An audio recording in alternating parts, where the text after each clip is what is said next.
সন্ধ্যায় ঘুরতে ঘুরতে শামীম বন্ধুর স্কুটি নিয়ে চলে আসি ন্যাংরা বাজারে। এখানে নাকি স্পেশাল দই চিড়া পাওয়া যায়। দই চিড়া বগুড়া শহরের বিভিন্ন জায়গায় পাওয়া গেলেও ন্যাংরা বাজারের দই চিড়ায় নাকি স্পেশালিটি আছে।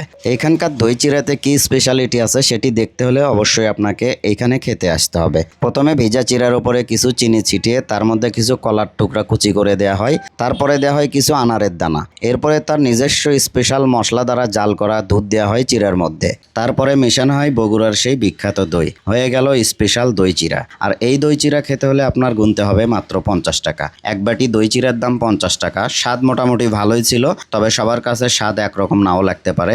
এখানে এসে খেয়ে দেখতে পারেন, আশা করি অনেক ভালো লাগবে। দই চিড়া ছাড়াও এখানে কফি পেয়ে যাবেন। আর এটার লোকেশন হচ্ছে ন্যাংরা বাজার, একদম মেন রাস্তার সাথে। ঝাকঝিক বাতি জ্বলছে, দেখলেই বুঝতে পারবেন এটা দই চিড়ার দোকান। তারপরে যদি চিনতে কোনো প্রবলেম হয়, যে কাউকে বললেই কিন্তু দেখায় দেবে দই চিড়ার দোকানটি। আর এখানে প্রতিদিন সকাল 10টা থেকে রাত্রি 11টা পর্যন্ত দই চিড়া এবং কফি পাওয়া যায়।